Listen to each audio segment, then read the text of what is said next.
जास्त आवाज येतोय मला. तर या प्रॉब्लेम मध्ये तुम्हाला काय काय दिले ते बघून घेऊ आधी. रीड करतो मी.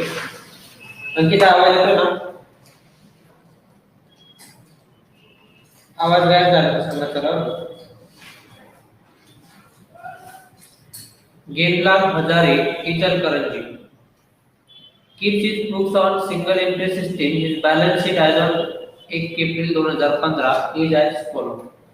याच्यात तुम्हाला बॅलन्स शीट डायरेक्टली दिलेलं आहे. बॅलन्स शीट दिलेलं आहे. त्यामुळे स्टेटमेंट ऑफ अफेअर्स बनवण्याची गरज काही येणार नाही. जे आपण ओपनिंग स्टेटमेंट ऑफ अफेअर्स बनवतो ते कशासाठी बनवतो? कॅपिटल काढण्यासाठी. म्हणजे कॅपिटल आपल्याला एकदा भेटून जात असेल तर ते बनवायची गरज येणार नाही. खाली कॅश बुक दिलंय. कॅश बुक वरनं आपल्याला इन्कम अँड एक्सपेंडिचर बनवावंच लागेल. सॉरी, इन्कम अँड एक्सपेंडिचर नाही, प्रॉफिट अँड लॉस बनवावंच लागेल. त्यानंतर सेकंड पेज वर तुम्हाला ऍडजस्टमेंट दिलेले होते. Additional information include balances on asset and liabilities. बरोबर, लायबिलिटीज आणि असेटचे क्लोजिंग बॅलन्स दिले आहेत तुम्हाला. मग क्लोजिंग बॅलन्स कसले आहेत? सनरी डेटर्स आहेत, bills receivable, creditors, bills payable आणि स्टॉकचे. म्हणजे हे जे क्लोजिंग बॅलन्स दिले म्हणजे यांचे तुम्हाला अकाउंट बनवावेच लागतील. नंतर खाली अजून काही ऍडजस्टमेंट दिलेले आहेत. द रिमेनिंग ट्रान्झॅक्शन्स ते डायरेक्ट करू आपण. नंतर लास्टला म्हटले close tools where revalue. Close टूल्सला स्टार करून घ्या फक्त इकडे. ऍडजस्टमेंट आहे त्याच्यावर बॅलन्स शीट मध्ये केली. नंतर goods amounted to 350 were used by Gendlal for domestic purpose. No entry is made in the books of account. गेंदलालचे डोमेस्टिक पर्पज म्हणजे काय? पर्सनल यूज साठी काही गुड्स काढून घेतले म्हणजे ड्रॉइंगची एंट्री करावी लागेल. ती लास्टलाच करू. ओके, मग नवीन तर काय ऍडजस्टमेंट नाहीये, तेवढेच ऍडजस्टमेंट आहे. बाकी स्टार करण्यासारखे ऍडजस्टमेंट नाहीये. तर एक काम करा, bills receivable, bills payable, debtors, creditors, trading account, profit and loss, balance sheet आपण घेऊ.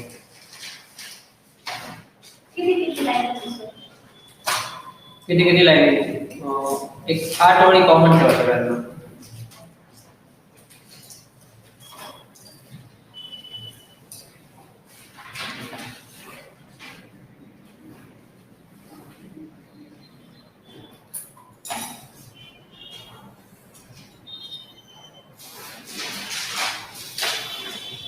लक्षात आलंय ना आता कसे आकायचे ते? मला आकायची गरज आहे.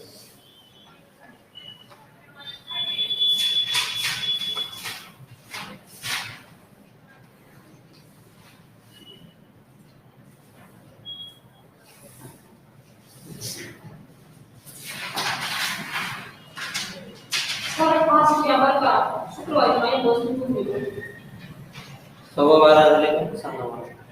12:15. पहिला बनवा बिल रिसिवेबल अकाउंट.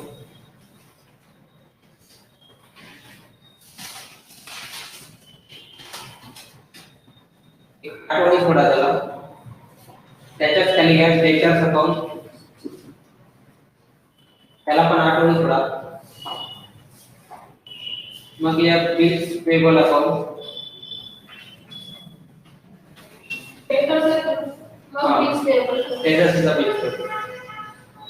त्यानंतर क्रेडिटर्स अकाउंट घ्या.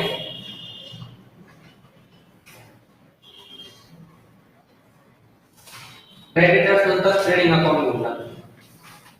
ते पण आठवडीच त्याला 10 अकाउंट लागतात, त्याला थोडा 2 ओळी एक्स्ट्रा जोडा. त्यानंतर प्रॉफिट अँड लॉस एक 15 ओळीचा बनवा.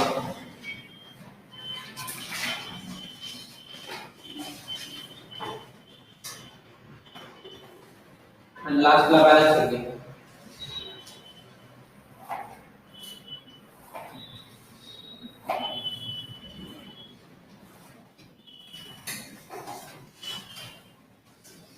as on 31 मार्च 2016 आहे.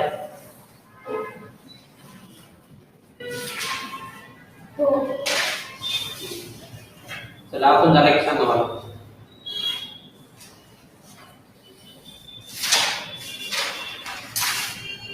ज्योत्ना अंकिता आवाज येतोय ना क्लिअर?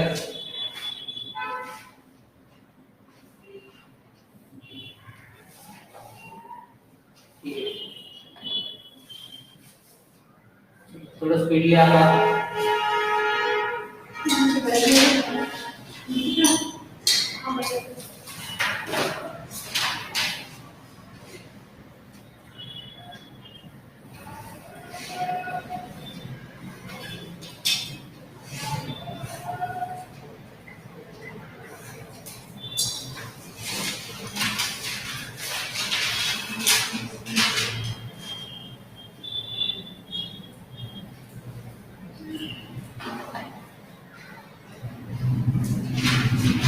मूर्तीला तिकडे गेली का मूर्तीला? नाशिकला गेली की कसं?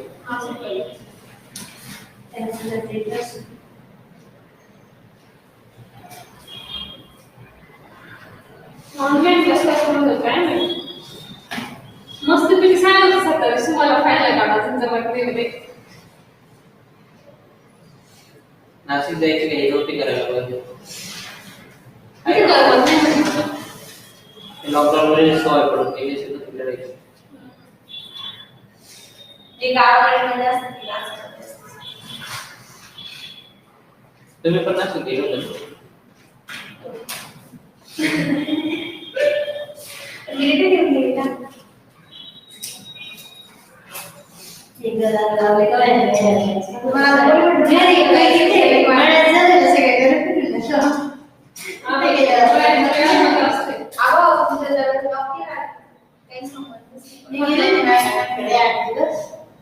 कारण माहितीच म्हटलं मला आधी पोचून द्या मला पडत नव्हतं मला माझ्या आठवण म्हणणार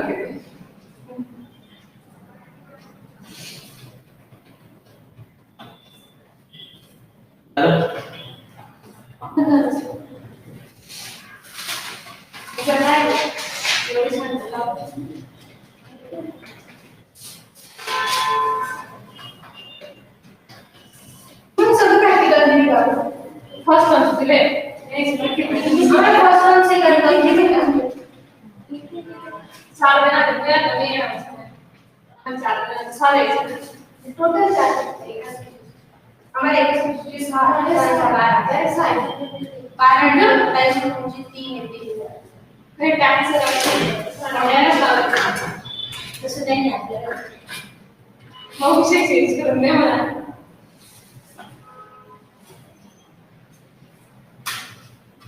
Really did.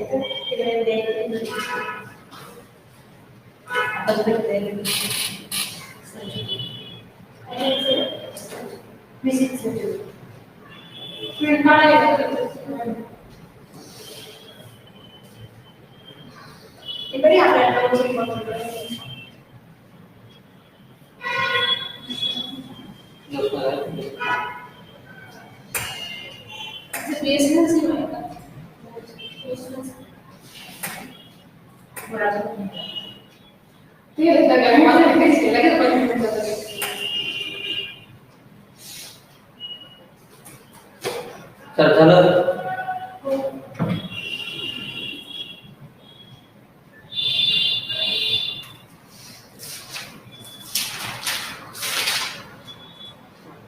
सगळ्यात पहिले आपण बॅलन्स ट्रान्सफर करून घेऊ जे बॅलन्स दिलेले आहेत ते ओके प्रोसेस तीच ठेवायची जसं आपण पहिले स्टेटमेंट ऑफ बनवतो म्हणजे स्टेटमेंट ऑफ अफेअर्स म्हणजे का बॅलन्स शीट समजायचं ओपनिंग बॅलन्स शीट मध्ये त्याचे बॅलन्स ट्रान्सफर करायचे नंतर रिसिप्ट अँड पेमेंट ट्रान्सफर करू नंतर ऍडजस्टमेंट वर जाऊ ओके नंतर सगळ्यात पहिले ओपनिंग बॅलन्स शीट दिले त्यांनी लायबिलिटी सेक्शन सुरुवात होऊ चला काय काय दिले सांगा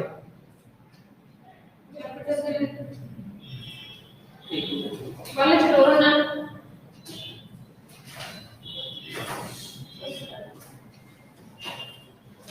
देखिए तो तुम्ही एकदा जॉइन करून घ्या म्हणजे मला कळत राहील चालू आहे म्हणजे तुम्ही ना तुम्ही प्रॉब्लेम नाही लिहिले प्रॉब्लेम पण लिहिले मी लिहिले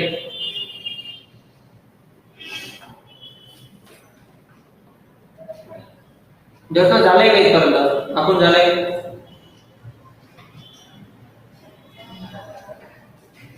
आवाज येतोय जॉइन केलं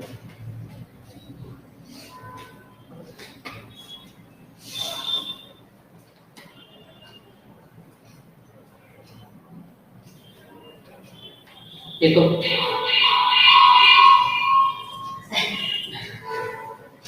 ठीक आहे, चला कॅपिटल साईडला पहिले काय दिलंय, जीज कॅपिटल. जीज कॅपिटल म्हणजे तो गेम झालाय त्याचं कॅपिटल दिलंय, राईट.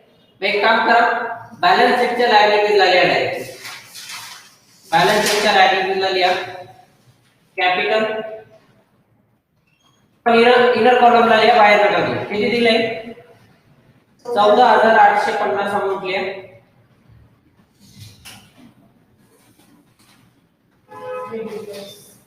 क्रेडिटर्स. आता हे ओपनिंग आहे म्हणून फक्त त्याच्या अकाउंटला लिहायची, याची डबल इफेक्ट नाही करायची. ओके, जसं की मी तुम्हाला सांगितलं होतं, ज्यांचे अकाउंट असतात त्यांचे 4-4 इफेक्ट होतात. आता इथे 4-4 नाही होणार, इथे 1-1 होते. ओके, मग एक करताना पहिले काय दिलं, आता क्रेडिटर्स. मग क्रेडिटर्स आपण लिहिले, क्रेडिटर्सचा बॅलन्स क्रेडिट असतो. क्रेडिटर्सच्या क्रेडिट साईडला लिहा by balance brought down. By balance brought down किती आहे, 3,000 लिहा. मग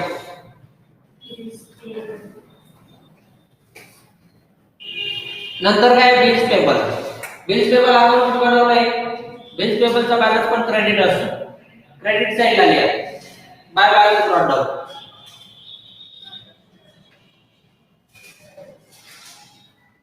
किती आहे आपण, 6,000 लिहा. वेजेस पेबल आहे, बरोबर, म्हणजे तो मागच्या वर्षाचा आउटस्टँडिंग होता ना, या वर्षात भेटू पण शकतो. मग एक काम करा, वेजेस कुठे लिहितो आपण, ट्रेडिंगला. ट्रेडिंगला या, सगळ्यात पहिले लिहा टू ओपनिंग स्टॉक.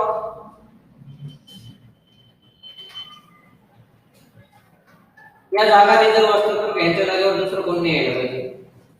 त्यानंतर लिहा टू परचेसेस, लिहून ठेवा फक्त ना, अमाऊंट जेव्हा येईल तेव्हा विचारतो. परचेसेसच्या खाली क्रेडिट, त्याच्या खाली कॅश च्या नावावर टाकून ठेवा आणि मग लिहा टू वेजेस. वेजेसच्या खाली पण एक कोड सोडा, एक मिनिट, एक कोड का सोडू, वेजेस लिहिलं, त्याच्या खाली लिहा लेस आउटस्टँडिंग प्रीवियस इयर. आणि किती येते, 150 का, इनर कॉलमला 150 लिहून ठेवा.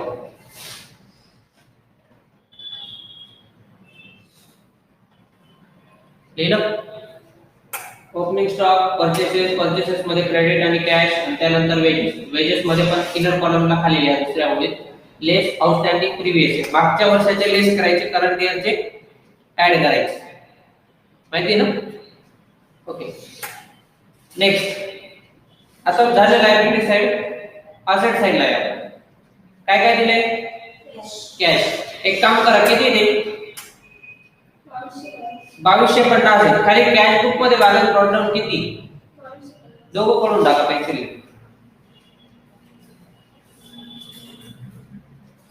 जर बॅलन्स शीट दिलेला असेल तर बॅलन्स ब्रॉट डाउन दोघं ठिकाणी पडून टाकायचे, रेकॉर्ड नाही करायचं. पहिला तुमचा असेट साइडला कॅश लिहिला आहे आणि दुसरा balance brought down cash book मध्ये डेबिट साइडला लिहिला आहे बघा, 2250. सेम अमाउंट आहे, अमाउंट सेम असेल तर पडून टाकायचं, दोघं रेकॉर्ड नाही करायचे. पुढे काय आता, बिल्स रिसिवेबल आहे. बिल्स रिसिवेबल अकाउंट बनवले आपण. चला, बिल्स रिसिवेबलच्या डेबिटला लिहा to balance brought down. To balance brought down किती अमाउंट, 3,000 लिहा डेबिटला.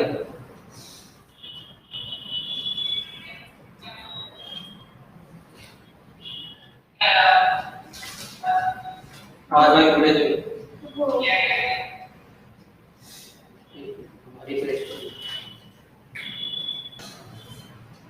बिल्स रिसिवेबल झालं, डेबिट साइडला लिहिलं आपण.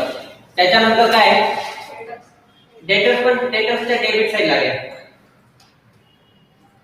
डेटर्स पण डेबिट साइडला घ्या, डेटर्सच्या. to balance brought down.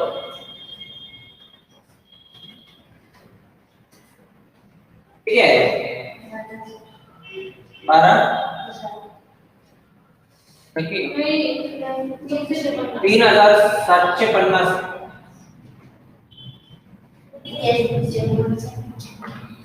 12,000 okay झालं. त्यानंतर stock in trade opening stock आहे आपण लिहून ठेवलाय बघा ट्रेडिंगच्या डेबिटला टू ओपनिंग स्टॉक तिथं लिहायचे 12,000 सॉरी 12 नाही 3,000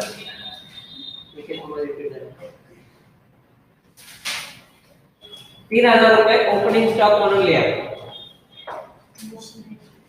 त्यानंतर मशनरीवर काय ऍडजस्टमेंट होती का बघा बरं काहीच नाही ना मग डायरेक्टली बॅलन्स शीटच्या असेटला घेऊन टाकायची मशनरी आणि अमाउंट बाहेर घ्यायची ठीक आहे 10,000 बॅलन्स शीटच्या असेटला बाहेर 10,000 घेऊन टाका. त्यानंतर काय दिलंय लूज टूल्स चला लूज टूल्स तिथंच घ्या असेटला पण ऍडजस्टमेंट आहे ना मग इनर कॉलमला अमाउंट दाखवा किती आहे 2,000 इनर कॉलमला दाखवा खाली एक सोडून द्या.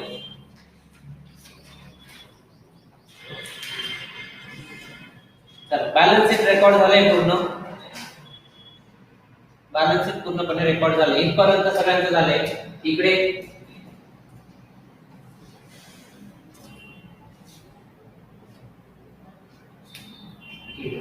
चला मग आता कॅश बुक वर लक्ष द्या. त्याच्याच खाली कॅश बुक दिले बघा डेबिट साइड रिसिप्ट म्हणजे काय तुमची इन्कम बरोबर आणि रिसिप्टला इन्कम आहे रिसिप्ट म्हणजे इन्कम आहे मिळालेला इन्कम आहे तर नॉमिनल अकाउंटचा जो रूल आहे काय credit on income and gain क्रेडिटला सगळे इन्कम येतात. मग प्रॉफिट अँड लॉस ची असेल डेटरची असेल किंवा असेटची असेल बॅलन्स शीटची असेल तर सगळ्या क्रेडिट साइडला रेकॉर्ड करायचं सगळ्यांच्या क्रेडिट साइडला रेकॉर्ड करायचं. इथं डेबिट आहे तिकडे डेबिट क्रेडिट करायचं काय आपली रिसिप्ट साइड डेबिट आहे इथं कॅश बुक मध्ये ट्रान्सफर करताना सगळ्यांच्या क्रेडिटला ट्रान्सफर करायचं म्हणजे जेवढे अकाउंट तुम्ही आता बनवलेत ना तर त्यांच्या सगळ्यांच्या क्रेडिटला गेलं पाहिजे त्यांची क्रेडिट साइडला ट्रान्सफर झालं पाहिजे. जसं की आता पहिले काय दिले आता सेल्स आपण कुठे लिहितो ट्रेडिंगला पण कुठे क्रेडिटला गेला क्रेडिटला असा विचार करायचा. मग चला क्रेडिटला लिहा ट्रेडिंग अकाउंटच्या क्रेडिटला लिहा बाय सेल्स कॅश आणि क्रेडिट दोघं लिहा. पहिले कॅश लिहा किंवा क्रेडिट लिहा काही खालीवरती चालतात आणि मग लिहा क्रेडिट. कॅशच्या समोर इनर कॉलमला लिहा किती आहे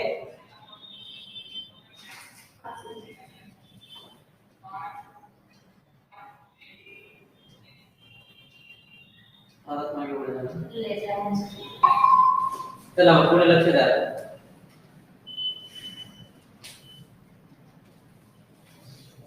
तो नेटवर्क फिरवून येतो कंपनीकडे जातो कंपनीकडनं मोबाईल आहे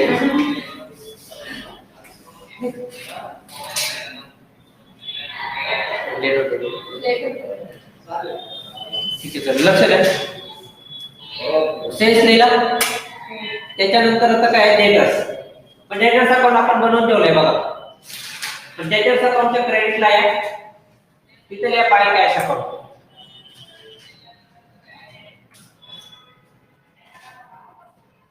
किती अमाउंट आहे 12,000 लिहा तिथे 12,000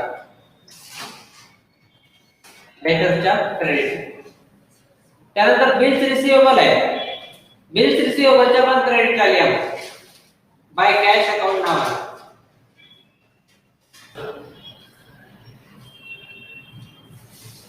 नेक्स्ट बिल्स रिसिवेबल झालं सगळे इन्कम पण झालं. आता पेमेंट साइड या जसं की आपण बोललो तो रिसिप्ट साइड सगळी क्रेडिटला ट्रान्सफर करायची तशी पेमेंट पण ट्रान्सफर करणार सर्वच्या सर्व डेबिटला ट्रान्सफर करायची. प्रत्येक अकाउंटला. मग पहिले काय दिले? क्रेडिटर्स. चला क्रेडिटर्स अकाउंटच्या डेबिटला या, तिथे लिहा टू बॅलन्स नाही सॉरी टू कॅश अकाउंट.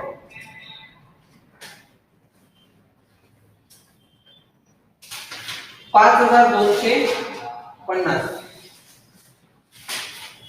त्यानंतर वेजेस दिले बघा. आपण ट्रेडिंग अकाउंटच्या डेबिटच्या वेजेस लिहून ठेवलेले आहेत. तिथे इधर कॉलमला लिहा 3150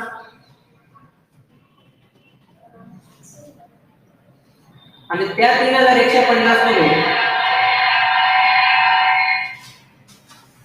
150 मायनस करून बाहेर घेऊन टाका. किती येते? 3000. Okay. Next house rent. House rent म्हणजे कोणाचं? हाऊस म्हणजे घर, माहिती आपल्याला. बिझनेसचा त्याचा काही संबंध आहे का? नाही. मग काय करणार? ड्रॉविंग कन्सिडर करणार. ते काय करणार? ड्रॉविंग म्हणून. मग एक काम करा, लायबिलिटी साइडला या, तिथं आधी 3 ओळी सोडा. चौथ्या ओळीवर लिहा लेस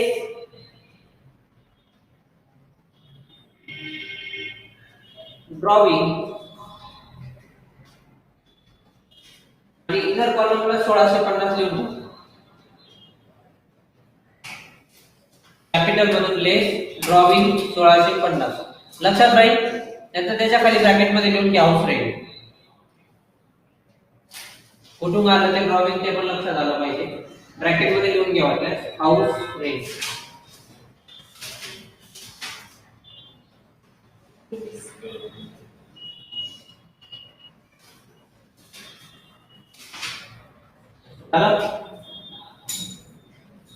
नेक्स्ट ठीक आहे. Bills payable. चला बिल्स पेबलच्या क्रेडिट साइडला लिहा, सॉरी डेबिटला. बिल्स पेबल अकाउंटच्या डेबिट साइडला लिहा टू कॅश अकाउंट. मग कॅश पेड नाव लिहा. किती अमाउंट? 9000.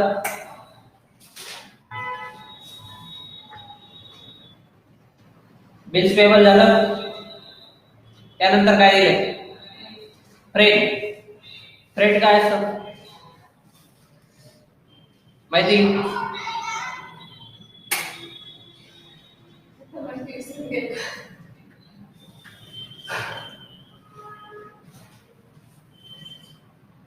तुम्ही घरून तेवढा येतात, कशावर येतात? बसवर येतात. काहीतरी द्यावं लागतं त्यांना पैसे. त्याला काय म्हणतात? भाडं. मग फ्रेट म्हणजे काय? भाडं. मग कुठे येईल बरं ते? लिहा ट्रेडिंग अकाउंटच्या डेबिटला लिहा टू फ्रेट.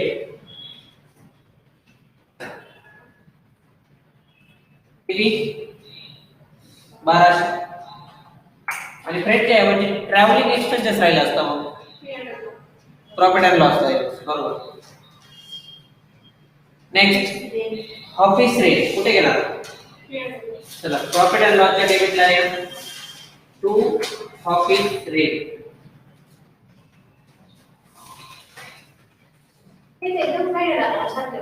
फायनल अकाउंटच होती.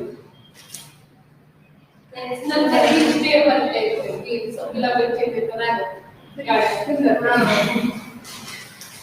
ऑफिस रेट किती आहे? 2500. नंतर अपराईड ड्युटी कुठे? ट्रेडिंग अकाउंटला. बरोबर. लिहा ट्रेडिंग अकाउंटच्या डेबिटला लिहा टू अपराईड ड्युटी.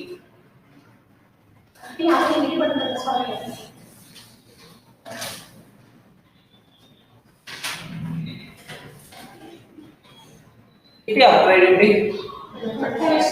2800.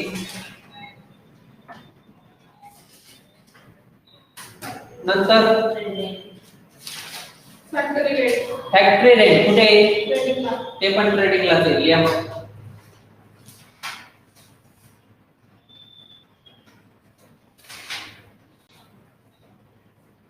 ट्रेडिंगला जागा आहे ना? मग त्याने परफेक्ट 8 वर्ष क्लास ते पुरायला. हो. त्यानंतर कॅरेट डाऊन कॅशचा बॅलन्स आहे आणि कॅश आपण लिहितो बॅलन्स शीट. बॅलन्स शीट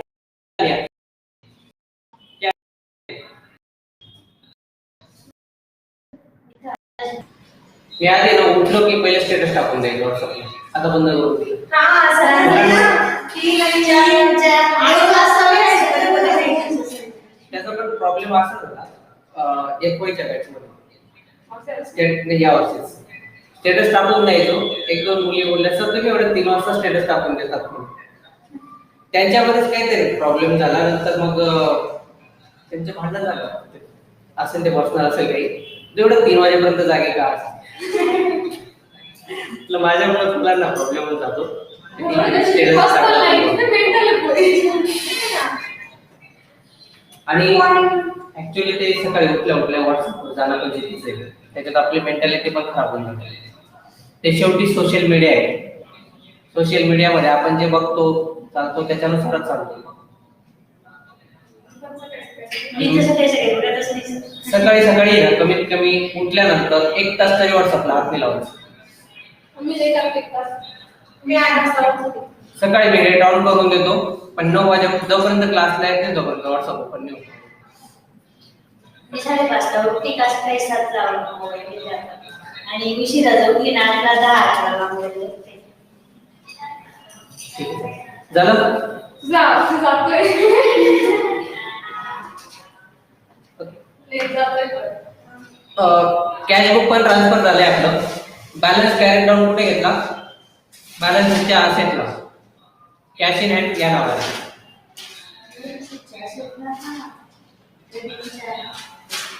कुठे लिहिलं? बॅलन्स शीटला.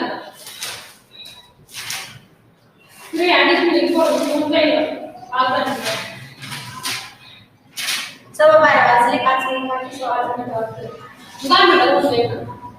तुझे बसते 12:30. चला इथपर्यंत झालंय. योजना किताब इथपर्यंत झालंय तुमचं. पुढचे 4 ऍडजस्टमेंट होऊन जातील. सर तुम्ही 12चं मॅथ देऊ शकता का? 12th मॅथ सायन्स हे झाले होते. इंटिग्रेशन सर आपल्याला माझे स्टुडंट पाठवायचे. कॉमर्सचं आपलं कॉमर्सचं मॅथ असेल तर ठीक आहे. 12th ला मॅथ असतं. तुमचं मॅथ होतं? नाही, पण मी नंतर कव्हर केले. माझं एक पहिला पण मॅथ नव्हतं, तरी मी सगळं कव्हर केलं. माझे खरं मॅथ होती. कारण सगळं दाखवलेलं मॅथ नाही, सगळं दाखवलेलं मॅथ आहे पण ऑप्शन मध्ये आहे. किती सोपं होतं ते? एफआयचं मॅथ सोपं असतं सर ते 8वी पासूनचं. हो, आता बरेच स्टॅटिस्टिक्सचा भाग आहे त्याच्यात.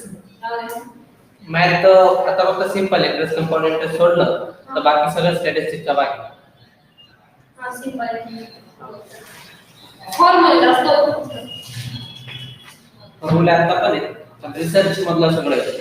जेव्हा एखाद वेळेस आपण पीएचडी वगैरे करायला जातो ना, तर त्यावेळेस तो डेटा कलेक्शन वगैरे कसं करतो, तर त्याचा अनालिसिस असतो. मी वाचलं पण आहे. आहे थोडंसं इंटरेस्टिंग आहे, शिकायला भरपूर भेटतं, पण मुलं मनावर नाही. चल झालं तर या वर्षी तर कोणीच देत नाही. या वर्षी सगळे आहेत ना, फक्त एकच गोष्ट लक्षात ठेवायची, पास व्हायचं. पास व्हायचंय. माझा प्रॉब्लेम ऍडिशनल इन्फॉर्मेशन मध्ये क्लोजिंग बॅलन्स दिले. ते क्लोजिंग बॅलन्स ट्रान्सफर करून घेऊ आणि त्याच्या खाली जे ऍडजस्टमेंट आहेत त्या उद्या कंटिन्यू करू. त्याच्यात बघा सन्ड्री क्रेडिटर्स दिलेले आहे. सन्ड्री क्रेडिटरचा क्लोजिंग बॅलन्स, ओपनिंग बॅलन्स आपण डेबिटला लिहितो, क्लोजिंग बॅलन्स कुठे लिहिणार? क्रेडिटला. चला सन्ड्री क्रेडिटर्सच्या डेबिटर्स सन्ड्री क्रेडिटर्सच्या डेबिटला ओपनिंग बॅलन्स होता, क्रेडिटला क्लोजिंग बॅलन्स आहे. By balance carry down. पण एक काम करा, वरती दोनच्या शेवटच्या ओळीत लिहा आहे. शेवटी एक ओळ सोडून द्या आणि शेवटच्या ओळीत लिहा बाय बॅलन्स कॅरी डाऊन.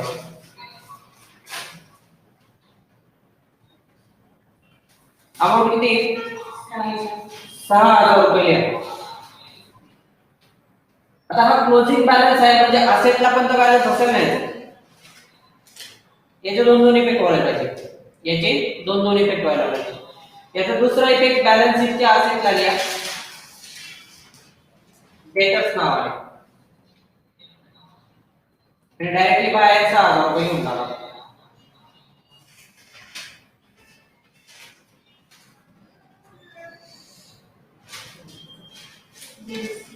बाहेर 6,000 घेऊन टाका.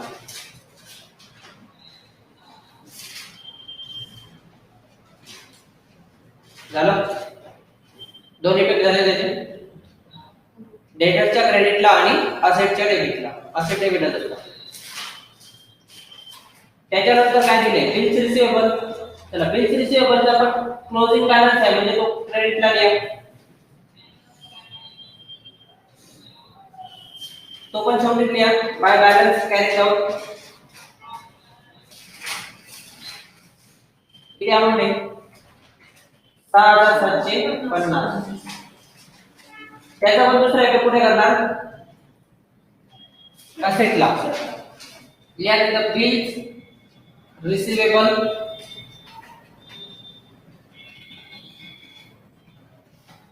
बिल्स रिसिवेबल 6,750 लिहा.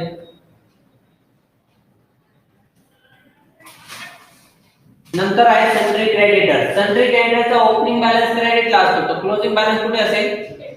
डेबिटला. तो पण शेवटी लिहा, मध्ये ओळी सोडून द्या. To balance carry down. आवाज येतोय?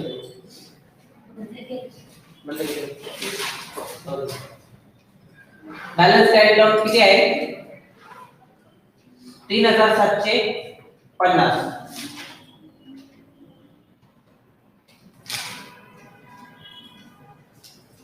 त्याच्यानंतर घ्या, त्याचा दुसरा इफेक्ट कुठे होईल?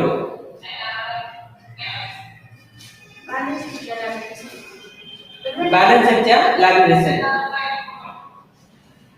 सर क्रेडिटर्सवर ऍडजस्टमेंट आहे.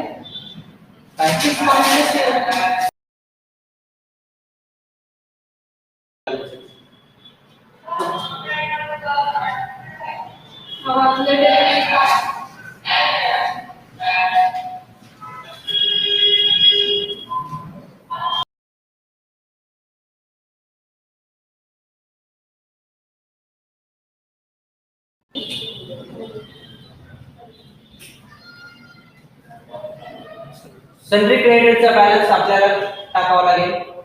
क्लोजिंगला घेतला आपण तो, म्हणजे क्रेडिटरच्या डेबिट साइडला गेला. आता त्याचा दुसरा इफेक्ट करा लायबिलिटीजला, बॅलन्स शीटच्या लायबिलिटीजला. पण एक काम करा, ड्रॉविंगच्या खाली अजून एक ओळ सोडून द्या,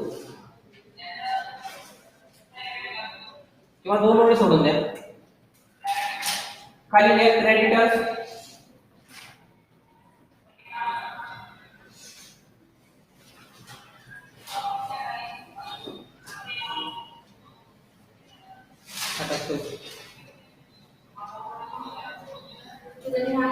क्रेडिटर्स मध्ये लिहा किती अमाउंट होती त्याची? 3,750 लिहून टाकायचं.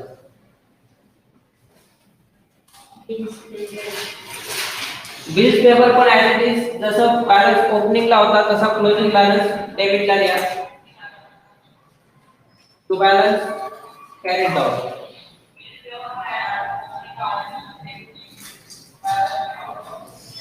किती आहे तो? 7,500. आणि त्याचा पण दुसरा एक करा बॅलन्स शीटच्या लायबिलिटीला. Bills payable 7,500. नंतर दिलाय स्टॉक. हा क्लोजिंग स्टॉक आहे. याचा पहिला इफेक्ट करा ट्रेडिंग अकाउंटच्या क्रेडिटला बरोबर. तिथे या बाय क्लोजिंग स्टॉक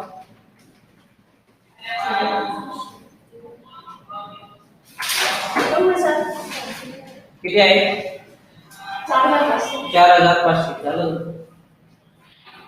आणि दुसरा इफेक्ट बॅलन्स शीट स्टॉक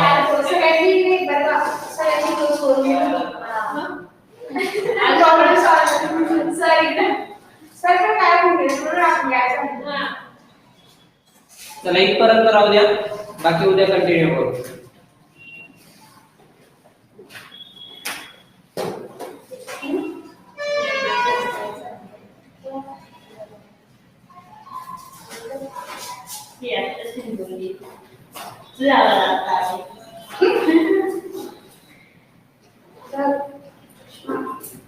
आम्हाला 2 फ्रेंड्स होते.